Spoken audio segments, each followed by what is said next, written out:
मस्तपैकी सूर्यदेवांचं दर्शन झालं बघा. मस्तपैकी सोनेरी किरण कलबावरती पडले मोहरलेल्या. वाटते बघा कसं एकदम गोल्डन मध्ये. नमस्कार नम्रमणीचा आजच्या दिवसात सुरुवात करूया. मी आहे तुषार आणि आपल्या नवीन व्हिडिओमध्ये पुन्हा एकदा तुमचं सर्वांचं मनापासून स्वागत आहे. मस्तपैकी सकाळी पुन्हा एकदा थंडीचा जोर वाढलेला आहे. जोरात थंडी पडले.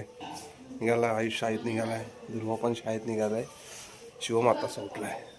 आपण आपली गाडी काढली आणि डायरेक्ट निघालो खंडाळ्याच्या दिशेनं. उन्हाचा रखरखाट तर चालूच झाला आता, परंतु थंडी पण तेवढीच आहे. डायरेक्ट पोचलो खंडाळ्यामध्ये आणि डायरेक्ट आपण आपल्या कामाला सुरुवात केली.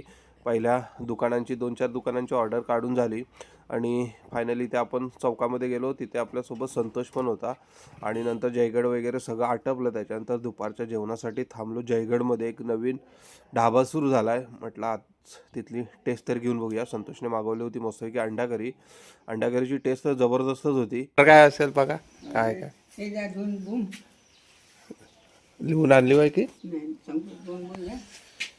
मामाने मस्तपैकी दुपारच्या जेवणामध्ये शिंगाडा आणला होता, परंतु आम्ही जेवून आलो त्याच्यामुळे काय शिंगाडा आता काय खायला भेटणार नाही. तिथून डायरेक्ट आलो जाखादेवीमध्ये, कारण एका दिवशी आपण सगळी मार्केट करतो, त्याच्यामुळे जाखादेवीतली पण ऑर्डर काढून झाली होती.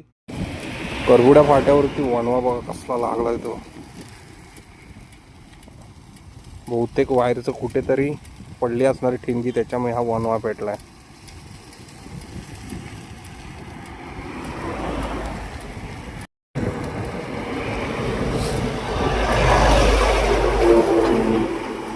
आगो इकडे आणखी वारा असल्यामुळे ना जोरात होत झालाय इकडपर्यंत. बाप रे. आणि हे बघा पाखरांचे, हे अरे पाखरांचे काहीतरी घरटे बिरटे असणार त्याच्यात. नेहमीचा स्टॉप. आता आपण आलो शिंदेच्या इथं आलो तर हे बघा मस्तपैकी दिवाळीची चकली शेव फ्राय करतायत.